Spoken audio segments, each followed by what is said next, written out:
Hey YouTube. The reason why I'm doing this video is to talk about job opportunities and sometimes how you have to let certain opportunities go so that it's for the greater good of your family.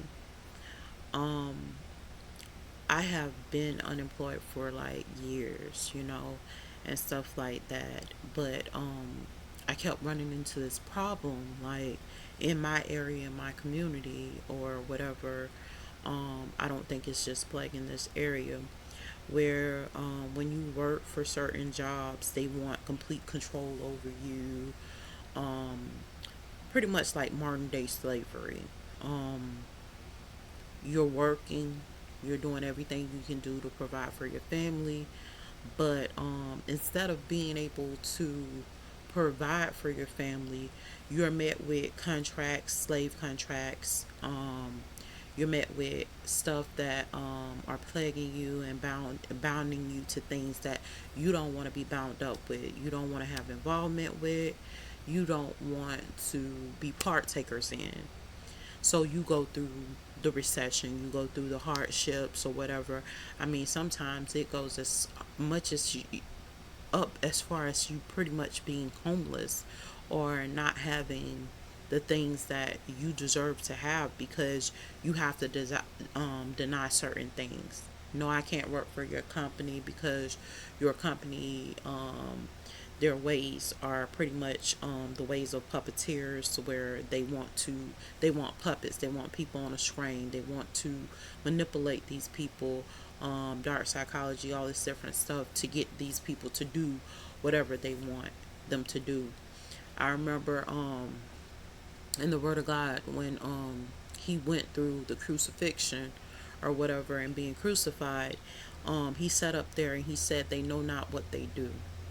And I feel like that's what's taking place in today's society, where we are working jobs, and these jobs are taking us through turmoil. These jobs are pretty much treating us like as if we have no value, and it's a reason behind that, because they feel like they have control over us.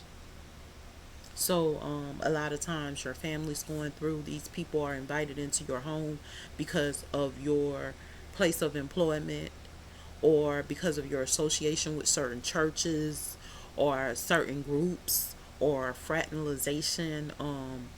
A lot of different things. These people are invited into your home without your permission, and causing you hardship.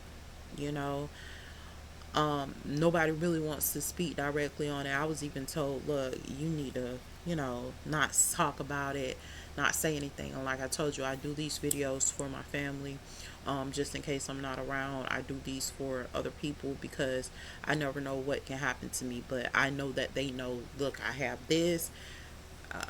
Maybe I can get some advice from mom that way, or whatever the case may be. Um, but it's real. When I say this is real, this is real. You may go to the doctor. They want you to sign an agreement. You really don't review over the agreement, and you just sign.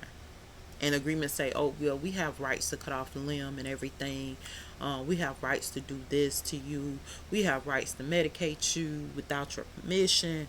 But you have signed off on these things, and then you ask them, you're like, well, I was reading, if you read, I was reading in this, and they're like, no, that doesn't apply to you. Just go ahead and sign, and you sign off on it or whatever the case may be.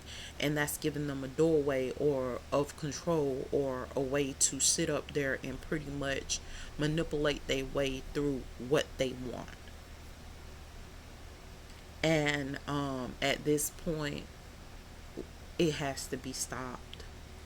Um, I would tell anybody, if you are in one of those situations, sue. The company, 9 times out of 10, they know about it.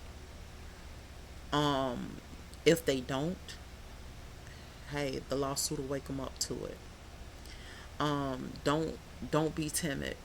At this point with the behavior that's going on, because this behavior is cheered for and rooted on. And it has plagued our people knowingly and unknowingly, because you can only imagine you walk into some place and you don't know the situation, you don't know the real integrity of these people, but you're assuming that they are pretty much a law abiding establishment, and you later on find out that they ain't as law abiding or the type of people that you want to be affiliated with. But you have already signed paperwork, you have already been involved with this company for a while, you have already, you know, did certain things, because you got hired on and they had 72 pages they wanted you to read, and then after you set up there and you sign off for that, it was another 67 pages that they added on, and it seemed like they did a whole 1,000 page hiring process as far as the employee handbook or whatever the case may be.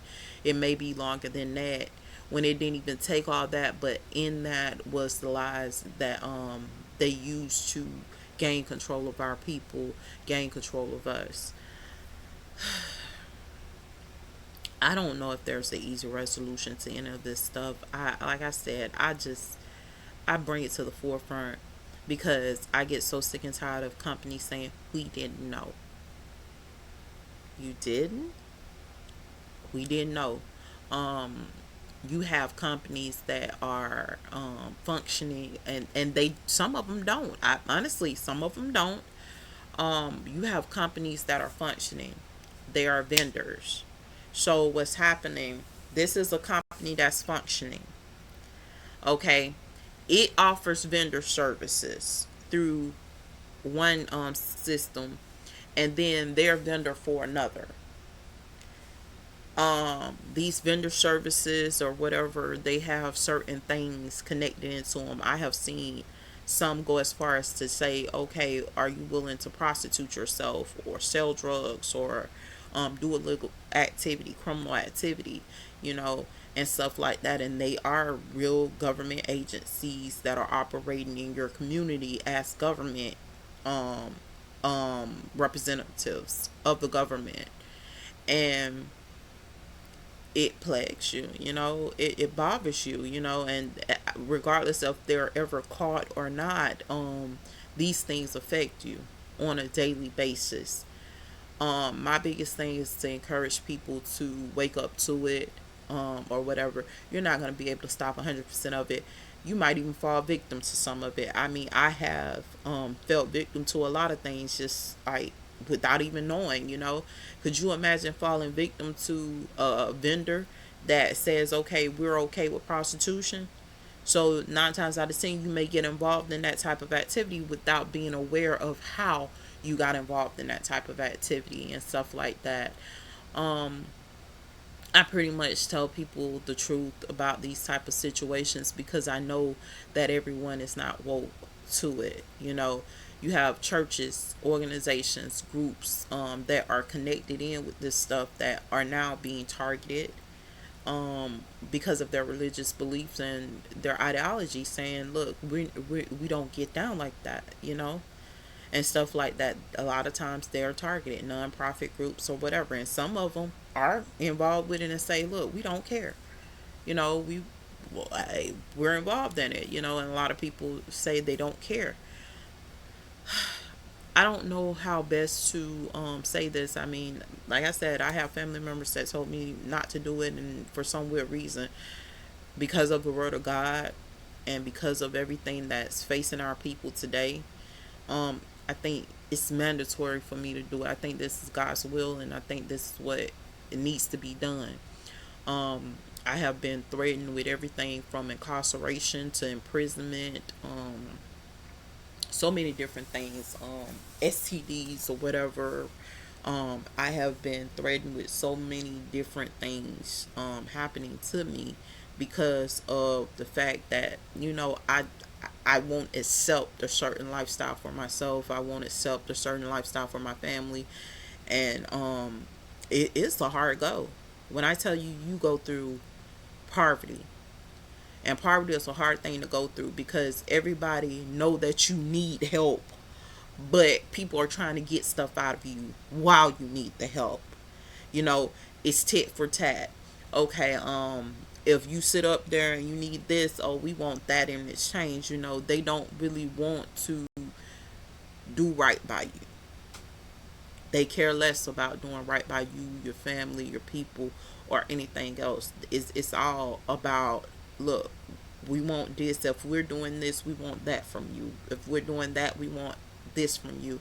You know, and it costs our people a lot, or whatever, especially when you're thinking these are the people that you're supposed to be able to depend on because of the status in which they hold in the community, their pillars, and stuff like that. You wouldn't expect this from them. But these are the people that you have to watch the most. Be careful what you sign. Make sure you're reading what you're signing. If you cannot see what you're signing, don't sign it. Those electronic signatures where you're in court and they just want you to sign off on the keypad.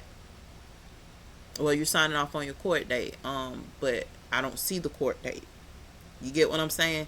But you just go up there and you sign. You don't know what you're really signing off on, and that's the way that they force and coerce, which is illegal, but they force and coerce it. A lot of these behaviors are a malpractice issue and stuff like that that really needs to be addressed. Like I said, we know with the word of God, like I told you, I've been fighting in court for my son because of a lot of things that happened to me in court where I had representatives that was appointed to me that did malpractice. They didn't care. I wasn't worthy enough to be treated with the same equal rights and the same opportunities as whoever they have chosen. you know so just, I mean, be aware, it's not a white and a black thing. A lot of people think that this is dealing with racism. They quit to say, oh, this the white man, this the white man. When I tell you, I have seen white men, white women, I have seen everybody face this form of oppression. I have seen some cultures that you wouldn't even think would face these type of oppressions that had to face them and had to deal with what comes along with it.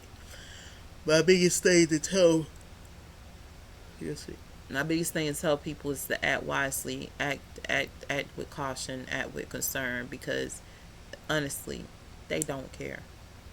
They don't care who they oppress. They don't care what they do. Um, do the best you can to stay out of it. Um, you can sit up there and you can send them an email. I don't agree with your terms and conditions, but you already signed on with the job and stuff like that, and you later on find this through their policies and procedures and stuff like that, their behavior and their actions, and it costs you in the long run. You telling them you don't agree with it, but you have to separate from them completely. um at one time I was like, no, I'm not gonna separate. I'm just gonna keep on because I gotta make money, and stuff like that. And truth be told, it would cost me and my family. So I had to make a better decision and say, nah, I got to pass up on the money. I got to pass up on the opportunity and make a decision that's gonna protect me, my family. I have my own corporation, my own entity, so I have to be careful with that. I have too much to lose. Some people don't have nothing to lose. I have a lot to lose because the things I value the most have more value than anything that they can present to me. So, although hey, I'm in need. Don't get it twisted. I have to make decisions. So that means sometimes my family's gonna be mad at me and say, okay, well, you haven't made money for years. They don't know why. They don't know what's taking place. They're looking at me like you ain't where you need to be. And it's a reason I can't be where I need to be. I can't make the type of money that I want to make because of certain things taking place with me. So, long story short, YouTube, just stay up. Make sure that you're making the right decisions.